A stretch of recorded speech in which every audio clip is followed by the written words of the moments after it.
بسم الله الرحمن الرحيم. إن الحمد لله نحمده ونستعينه ونستغفره ونعوذ بالله من شرور أنفسنا ومن سيئات أعمالنا. من يهده الله فلا مضل له ومن يضلل فلا هادي له، وأشهد أن لا إله إلا الله وأشهد أن محمدا عبده ورسوله صلى الله عليه وسلم تسليما كثيرا. أما بعد، السلام عليكم ورحمة الله وبركاته. Hürmetlik ustazlar ve qarindoshlar, bugungi darsimiz sifatul muflihin, muvaffaqiyat qozong'uvchilarning sifatlari. Bu to'g'rida bir qancha darsni so'zlab o'tamiz. Allah subhanahu va taolo Qur'oni Karimda, ya'ni Baqara surasininki 5da shunday aytadi: A'udhu billahi minash shaytonir rojim. Alif lam mim.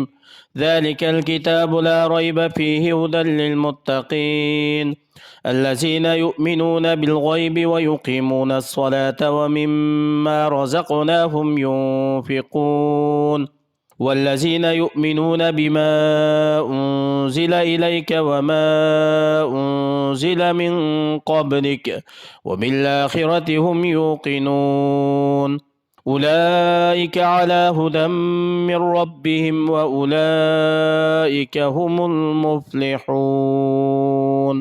Bu ayetlerinin kısaca tercümesi Allah Subhanahu ve Teala Bakara suresinin başında, yani Alif Lam Mim. Yani bu sure huruful hica, yani Kur'an-ı Kerim tüzülgen harfler bilen başlandı. Bu harflerinki manisini ulamalar Allah bilir deb Allah'a topshiriqliq. Bu Kur'an-ı Kerim'ninki mucizlarının qatoridan. Şu kitap, yani Kur'an-ı Kerim'de hiç qandaq şek şübhe yok. Kur'an-ı Kerim bu taqvodorlar uchun bir hidayet. Bu taqvodorlar qandaq odamlar desa, bular g'aybga ishonadi. Ya'ni o'lgandan keyin tirilish, qabrdagi ishlar, oxiratda bo'ladigan hisob, jazo, shunday ishlarning hammasiga ishonadi. Bular namozni Allah buyurgan şekilde ado qiladi. Biz ularga rizq qilib bergan narsani Allah yo'lida chiqim qiladi. Allah ato qilgan mol-mulkning zakatini araydi, haq yo'lga sarf qiladi. Bular Muhammad sallallohu alayhi va sallam sizlarga nozil qilingan Qur'oni Karimga ishonadi. Shundaqla sizlardan ilgirki payg'ambarlarga nozil qilingan samoviy kitoblarga ishonadi, oxirat kuniga cho'qim ishonadi. Yani dünyanın ahir bir gün ahirleştiğanlığı, enandan keyin abadiylik ahiretden bulduğanlığına ular işinadi. Ulaika ala hudan min rabbihim. Şu kişiler, yukarı sıfatga erişken kişiler öz Perverdigarının tarafidan bo'lgan to'g'ri yo'lda, hidayetning ustida bo'ladi. Şu kişiler g'anak ular utuq qozong'uchidir. Bu Baqara surasininki 5 bo'lib, İmam Qurtubi rahimahullah yoki boshqa tafsir olimlari mushu oyatda yuqorida tilovat qilingan 5 oyatning o'zida yoki Baqara surasida 1000 dona buyruq va 1000 dona nahiy va 1000 dona yaxshilik yoki 1000 dona xabar bor deb shunda bayon qilgan. Baqara surasi har qanday uyda o'qiladi ekan, bu uydan shayton qochadi, shayton kirolmaydi. Bu to'g'rida Payg'ambarimiz sallallohu alayhi va sallamdan bayon qilingan hadisda, ya'ni Abu Umametul Bahili radhiyallohu anhu bayon qilgan, Imom Muslim o'zining sahih kitobida keltirgan hadis. Sizlar Baqara surasi va Ali Imron surasidan iborat shu uyanglarni gulchichak purkaydigan, barkat purkaydigan bu ikki surani o'qinglar. Haqiqatan bu ikki sura qiyomat kuni ikki to'p bulutdak yoki ikki to'p soydak yoki ishkirat bo'lib uçkan kuşlarga o'xshash kelib, qiyomat maydonida o'zining egisini saylandırdı, egisiga say berdi. Sahabalardan bo'lgan bir kishi, masalan, Baqara surasini yod oladi ekan, bu kishi namozni jamoatlik imom bo'ladi va hammasining kattasi hisoblanadi. Payg'ambarimiz sallallohu alayhi va sallam ba'zi vaqtlarda sahabalarni kichik qo'shin qilib atrofga avatmoqchi bo'lsa, so'raydi: "Sizlarning qaysinglar Qur'oni Karimni ko'proq yod olgan?" deb. Ulardan birasi "Men Baqara surasini yod oldim" deganda, payg'ambar alayhisalom "Baqara surasini yod qildingmi? Alloh bilan qasam, sen bag'in, ya'ni sen ularningki amiri, qo'mondoni" deb shu kishini qo'shinga qo'mondan qilib qo'ydi. Imom Tirmiziy Hasan isnad bilan bayon qilgan hadisda deydi: "Sizlar uyanglarni qabristonlikqa o'xshash qilib qo'ymanglar. Baqara surasi o'qilgan uyga shayton kirmaydi. Ya'ni uyanglarda bu Qur'oni Karimni o'qib turinglar, Qur'on tilovat qilib turinglar. Solihlarning ba'zisi uyisida jinning aziyatiga uchragan vaqtida ulamolar bu odamga Baqara surasini tilovat qilishga buyurgan.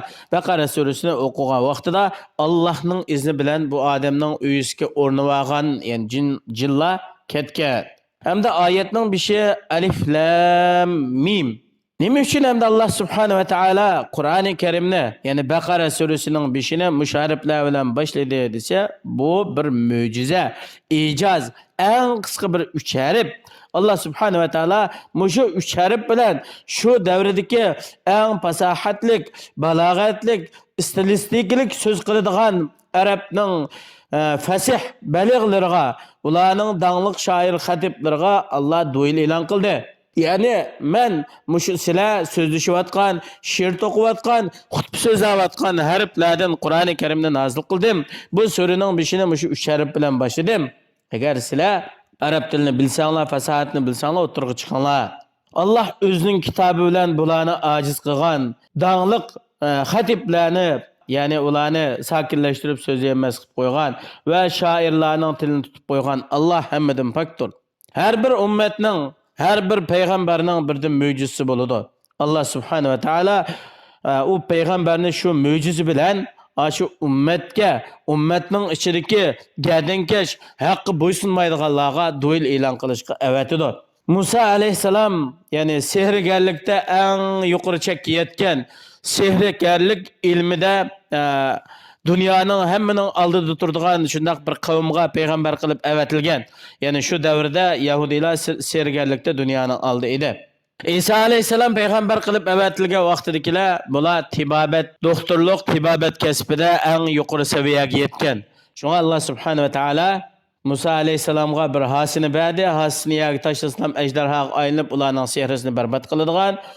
İsa aleyhisselam ne bolsa Allah subhanahu ve taala özünün berkiti bilen tug'ma ko'rning ko'zini ochadigan, tug'ma ya'ni saqaymaz pes kesilni saqaydigan, hatto Allohning izni bilan o'lakni tirildiradigan mushundaq karomat mo'jizalarni ato qildi. Shavqi Nahjatul Burdada, ya'ni payg'ambarimiz sallallohu alayhi va sallamni sifatlab deydi: "Ahuka Isa da'a maytan faqama lahu va anta ahyayta ajyalan min ar-ramam." Qarindishing Isa meyitni o'rnidan tur deb bir chaqiribdi, o'rnidan dastude, ammo sen chirib ketgan nurg'un avlodlarni tirgizdi. أَوَمَنْ كَانَ مَيِّتًا فَأَحْيَيْنَاهُ وَجَعَلْنَا لَهُ نُورًا يَمْشِي بِهِ فِي النَّاسِ كَمَنْ مَثَلُهُ فِي الظُّلُمَاتِ لَيْسَ بِخَارِجٍ مِنْهَا. Yani ülek boğan, yani iman etmegen, kafir boğan bir bedbaxtni, bir insonni biz onu tirgizsak, onu iman nuru bilen hayatlık ata qilsak, onu insanlarning arasida hidayet izleydigan bir nurni qilsak, bu qorong'i zulmat qolgan, kufrning zulmatidan chiqolmagan, yani bir odamga o'xshash bo'lamdi? Hargiz o'xshash bo'lmaydi. O'z vaqtida kafirlar payg'ambar alayhisalomning tilovatlariga quloq solibdi.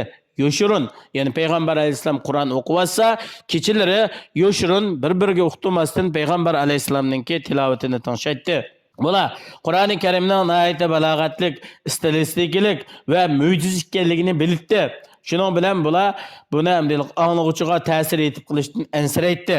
Tufayl ibn Amr Davsi radiyallohu anhu dastlabda Makka kelgan vaqtida bu Davs qabilasininki kattasi yoki qabila boshlig'i, Makkaning kafirlari bu odamni sen qo'lingga paxt tiqib olgan, bu yerda Muhammad deb bir odam bor, o bir narsalarni o'qiydi, bu sana ta'sir qilib ketadi deganlikdan qo'lingga paxt tiqib oldim deydi bu odam. Men payg'ambar alayhisalomga yaqinlashib borsam, Kabening atrofida Qur'on tilovat qilib o'tibdi ekan. Bu tilovatini boshladi. Men o'zimga dedim: "Va Isat, men degan shundoq danglik bir shoir tutsam, bir danglik adabiyot tutsam, arabning ichida nima deb uning so'zini anglab boqmayman. Agar meni ajablantiradigan, o'zga tortadigan so'z bo'lsa, uningdan bir ko'nglimni xush qilay, men bir manfaatni. Bo'lmasa bu sehr ekan deb anglamay ketsam bo'ladi-ku" deb. Bu odam deydi, o'z ko'nglimda shu ishlar takrorlanadi, hatto qo'limdan o paxtani ilib tashlab etdim. Anglab baqsam Qur'oni Karimni tilovat qilib o'tibdi. Shuning bilan Alloh subhanahu va taolo Qur'oni Karimning nurini mening dilimga soldi. Peygamber aleyhisselamның şığı birip, "Eşhedü en la ilahe illallah ve eşhedü anneke Resulallah." ya'ni Allohdan boshqa ibodatga loyiq hech haq ma'bud yo'q deb guvohlik aytaman va seni Allohning elchisi deb guvohlik aytaman deb payg'ambar alayhissalomning qishiga borib iymon etdi. Jubayr ibn Mut'im bu Makkaninki eng katavashlardan biri. Bu odamga qasam qilgan, Qur'oni Karimdan hech qanday bir oyatni anglamayman deb qasam qilib aytgan. Allohning muvaffaq qilishi bilan, yana Alloh subhanahu va taolo uni o'tdan qutqizishga muvaffaq qilgan vaqtida bu odam haramning ichida payg'ambarimiz sollallohu alayhi vasallamningki sham namozini ullik holatda o'qiyotgan vaqtidagi qiroatini tinglab qoldi. Payg'ambarimiz sollallohu alayhi vasallam sham namoziga Tur surasini boshladi. Va tur وكتاب مستور في رق منشور والبيت المعمور والسقف المرفوع oyatninki ya'ni oxirigacha o'qidi payg'ambar alayhissalom ya'ni Tur surasini. Oyatning beshi Tur tog'i bilan qasam, qog'ozga yozilgan ya'ni Qur'oni Karim bilan qasam, Baytul Ma'mur bilan qasam, osmon bilan qasam, zamin bilan qasam deb oxirda Allohning azobi cho'qim sizlarga keladi deb suraning oxiriga chiqadi. Jubayr ibn Mut'im deydi, tas qoldi mening qalbim uchib ketgili. Men shu oyatni anglablan darhol musulmon bo'ldim. Haris bin Kelda degan odam nayt aqlliq bir faylasufdi, lekin iymon etmagandi. Bu odam Qur'onga o'xshash bir kitob yozay deb maqsad qilgan. Ammo nasihat qiluvchilar uningga nasihat qildi. Qilmagan. Bu Allohning tushirgan kitobi. Sen hargiz Qur'onga o'xshash emas, Qur'onning bir oyatiga o'xshash bir narsa yozolmaysan. Lekin bu o'zininki ozg'unligi, gadankashligi, to'ng'ashligini davomlashtirdi. Qur'on yozaman deb yozishni boshladi. Bunun ko'zi Maida surasiga tushgan vaqtida Alloh subhanahu va taoloning ya ayyuhallazina amanu awfu bil uqud uhillat lakum bahimatul an'ami illa ma yutla alaykum ghayra muhallis sayyidi wa antum hurum innalloha yahkumu ma yurid. Ya'ni ey iymon etgan mu'minlar, sizlar o'zinglar o'zaro tuzishgan ahd misoqlarga vafo qilinglar. Sizlarga chorvalar halol qilindi. Lekin sizlar ihromli holatda o'lash sizlarga halol emas. Alloh subhanahu va taolo o'zi xohlagan bo'yicha hukm qiladi. Bu oyatni ko'rib, anglab, cho'chib ketdi. Chunki Alloh subhanahu va taolo oyatning boshida ya ayyuhallazina amanu deb huruf nida chaqirish harfi bilan keltirdi. Undan keyin buyruq keltirdi va avfu bil uqud ahdiga vafo qilinglar deb. Undan keyin istisno keltirdi. Ya'ni chorvalar halol qilindi deb, undan ihromli holatda o'lgan chorvalar halol emas. Undan keyin maqsadi va sifatladi. Oyatni shu bir oyat bilan yana tamomladi. Shuning bilan bu odamningki tili tutilib, badanining 20 palach o'lab qoldi oyatning bishni anglablar. Undan keyin oyatning oxiri va la azabul axirati ahza va hum la yunsarun. Albatta oxiratning azobi nihoyatda xor qilg'uchi, ularga hech qanday bir yordami berilmaydi, yordam berguchi yo'q. Abul Ala Ma'ri bu odamni nihoyatda bak zaki odamdi, lekin iymon etmagan. Aqli bu odamni iymon etishga yetaklamagan. Bu odamni Qur'onga qarshi turmoqchi bo'ldi. Bu odam vafot toptirilgan vaqtida bir hojat bilan keyin u odamning bir qabrisi ichildi. U odamningki ig'izning oldida nihoyat yo'g'on bir yilon ko'rildi qabrini ochgan vaqtida. U yilon quyrug'i bilan bu odamning putini bog'lab, shu ig'izini chaqib turib ekan. Nima uchun? Alloh aql farosatni bersa, Alloh bergan aqlni Allohning dinini tushunish, Allohga iymon etish, Allohning payg'ambariga yordam berish, payg'ambarga ergashish uchun ishlatmay, Qur'onning qarshisida, Qur'onga qarshi bir narsa so'zlash, yozish uchun ishlatganlikdan qabrning o'zi bilan buning jazosiga uchradi. Inshaalloh darsimizning oxirisini kelar qitimliq darsda davomlashtiramiz. Alloh subhanahu va taolo har birimizga bergan shu aql farosatni o'z yo'lida ishlatib, bu aqlimizni Allohning diniga xizmat qildirish, Allohningki bandalarga mehribonlik qilish, mu'minlarga xayr ihson qilish, yaxshilik qilish, zolimga qarshi turish, zulmga uchraganlarni qutqizish uchun to'g'ri yo'lda ishlatishga Alloh muyassar qilsin. Assalomu alaykum va rahmatullohi va barakatuh.